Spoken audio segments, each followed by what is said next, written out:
Hi, I'm the Iron Tailor. I'm a costumer and steampunk maker. For the past 4 years, I've been sharing some of my projects through local classes and also through my blog, theirontailor.blogspot.com. There you'll find some detailed instructions and step-by-step pictures to walk you through the process of making these projects.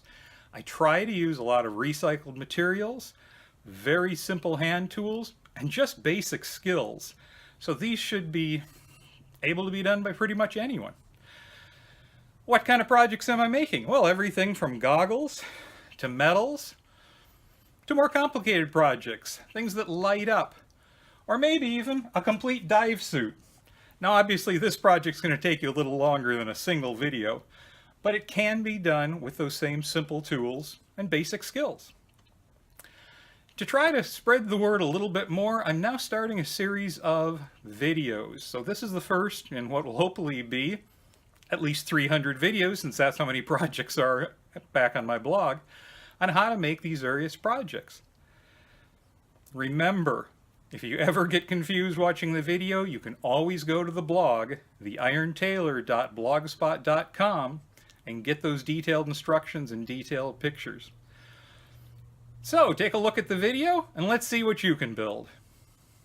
Hi, today we're working on a variation of a project that I've done before, and that's the pocket full of tools. Basically, this is just a little set of tools that have been tie wrapped to the stiff plastic canvas is what they call it when you go and buy it at a craft store. It's a great little project. You can do it with a lot of different things. Here are my old drafting tools. Here's a set of small wrenches. Here's my set of dental tools with probes and a nice pair of pliers. But what I'd really like to do today is do a set of T-tools. And the other thing is you can't pull these out. Because they are zip tied to this, they look great in a pocket, but you can't remove them. What I'd like to do today is work with some T-tools. I have a little pair of sugar tongs and I have a couple of small teaspoons, and I like those peeking out of my pocket, but then actually pull them out so that I can remove them. And the way we'll do that is we'll create a pocket within a pocket. So I'm just going to take my T-tools, a scrap of just plain, I'm using a light colored fabric because if I use a tuxedo shirt, dark colored show through, so that's going to be nice. Pair of scissors, and of course I've got my sewing machine because I'm going to have to do a little bit of simple sewing here. So I'm cheating a little bit. This is actually a pocket that I had made to display my little pocket full of tools. But really it's just a piece of fabric that I folded one side down so I have a nice finished hem on the front. And then what I'm going to do is fold it in half, good sides together. So that's why you're seeing this hem. We need the good sides together. And I know this is about the right size for a pocket because I'm going to put this into another pocket. I'm going to make it a little bit smaller. I'm going to leave the bottom a little long because what I found is to have these sticking out the top, I'm going to actually have to cut off the pocket right about here, so all of this is just plain fabric. If I fold it over, I can fit it into a shallower pocket. So I want to leave it a little long. If I'm putting this into a suit coat jacket, lab coat pocket, I need that length to it. If I'm putting it into a small vest pocket, I'll just fold that under. I do the same thing actually on the pocket full of tools with just a piece that pops up for long, deep pockets, folds under for short pockets. Okay, so we're going to do the same thing with that. So I need to do a little bit of layout here. This is kind of how I want the tools to look as they stick out. So I know I have to sew seams between them. I also know because of the thickness of this middle pocket is going to have to be a little bigger than it looks like on here. So I'm going to go ahead and mark that using a charcoal pencil. Two things you should have in your sewing kit: charcoal pencil and a white chalk pencil. Obviously the charcoal pencil is for marking light fabric. The white chalk is for marking dark fabric. Nice thing is it'll disappear the first time you wash it. If it's on something that you're not going to wash for a while or maybe needs to be dry cleaned, you can just dab it off with a damp cloth. So the way this sits, I am going to mark my seam a little bit further out on this, and I'm just freehanding it.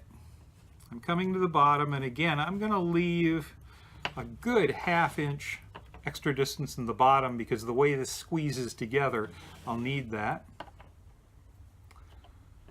And I'm going to come on the other side about the same amount. Okay, so that's nice.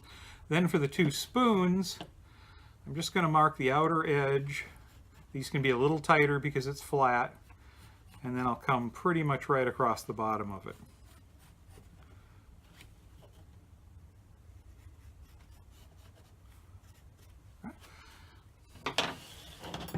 So what that gives me is this little pattern of seams that I'm going to sew. And I'm just literally going to keep these folded, again, good sides together.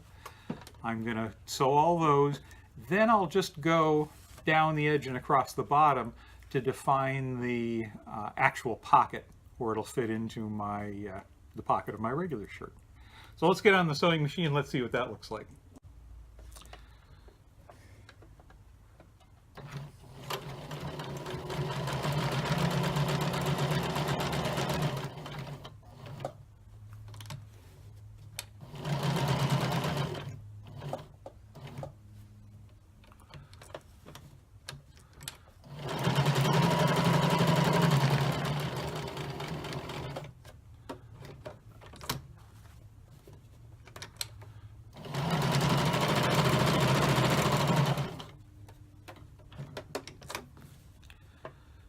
You'll notice that anytime I want to turn the fabric, I'm making sure the needle is down.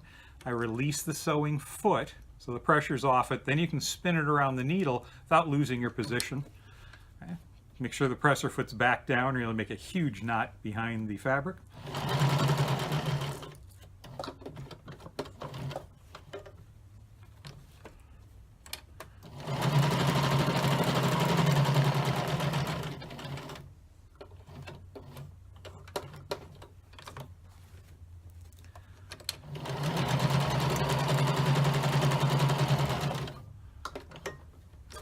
The only reason I went over those middle seams twice was just to reposition my needle so I didn't have to cut the thread and start over.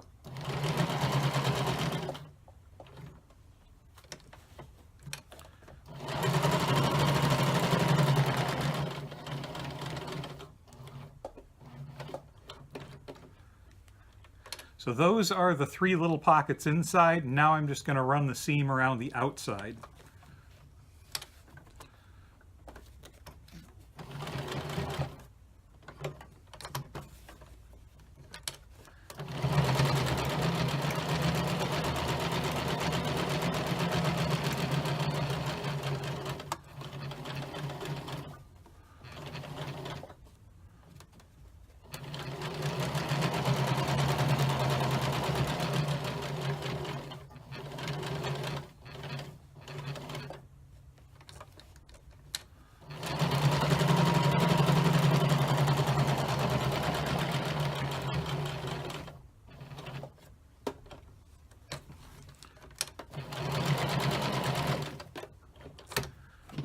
Okay, so I trim off my threads. That's where I started. Now I do have a little extra fabric all the way around this. To make sure the pocket sits right, I'm just going to trim that off.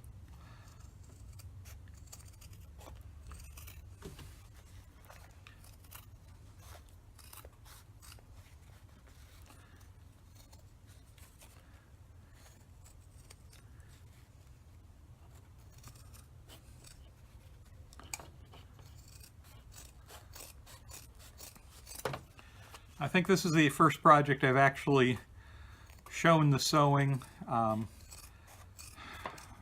can do some pretty ornate, fancy things, but basically this is the level of sewing skill you really need to do projects. You need to be able to sew in a straight line. And that's about it. Once you get used to your machine, that's going to be real easy. And I made a mistake. I can't turn this inside out. Yeah, this happens a lot. This is why you should have one other thing in your sewing kit, and that's a seam ripper.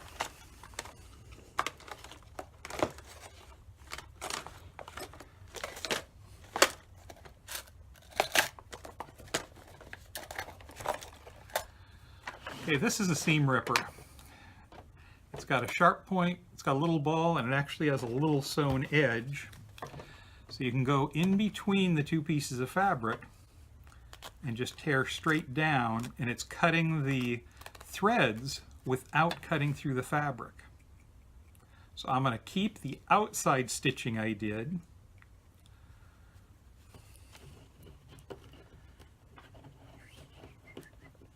I should probably rename the blog "Don't Do What I Do," because that's this is a pretty typical thing as I go along. And I could have edited it out, but you know, truthfully, this is the reality of doing maker stuff.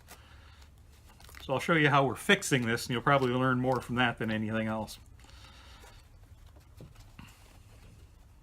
Okay, and one more seam here.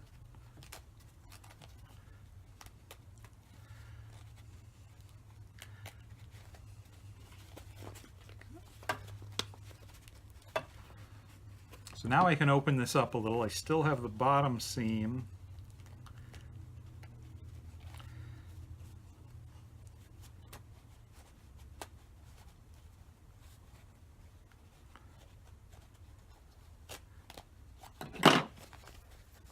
So that opened it up. So now I can turn it right side out, which is what I should have done in the first place.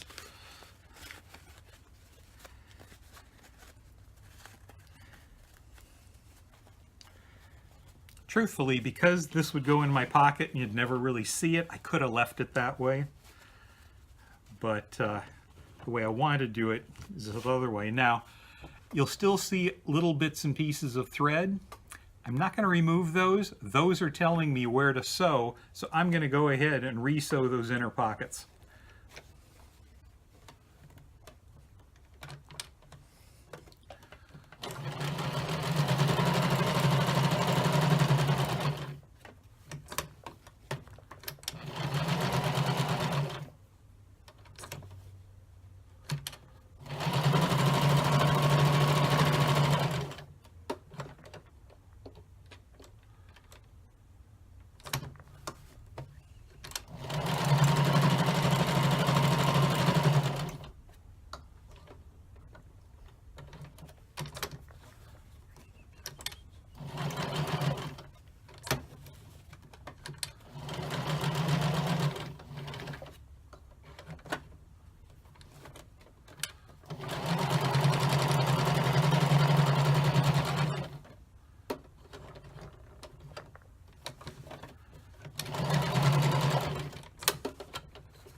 Okay.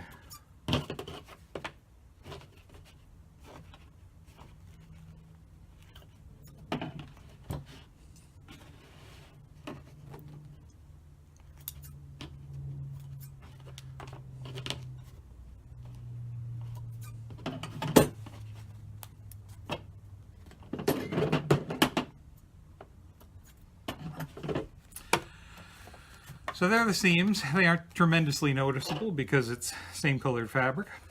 But here I can put my little tongs in that center pocket, and the fit is just about perfect. That's just about exactly what I wanted. 2 teaspoons on the side. Okay, so that's the look I want coming out of my pocket. So here's my little T-tool pocket. Goes into my regular pocket. And I want to sit down just a little bit so you don't see the white fabric. If it's a little too tall, I simply fold the bottom edge, put it back in. So those now will stick out enough to be noticeable, and this shirt's a little hard to see. On a white shirt it would be real easy. When I need them, they come right out, they go back in, and that's exactly what I wanted out of this. So now I've taken the functionality of, well, the pretty looks of my permanently mounted tools, but now being able to take them in and out makes it functional, and I can actually use them. And that would be nice, because to do a little set like this, a couple of wrenches, a couple little screwdrivers, you'd use this all the time. Particularly when we go to projects, you're always repairing things. You could also do a set of standard sewing tools, little scissors, clippers, needles and threads, whatever you needed in there, and that would be a great little prop to keep playing with as the day went on. And I know that when we go to events, sometimes I'm doing more repairs than anything else. So this is a fun little project to customize, make it yourself, and I hope you give it a try.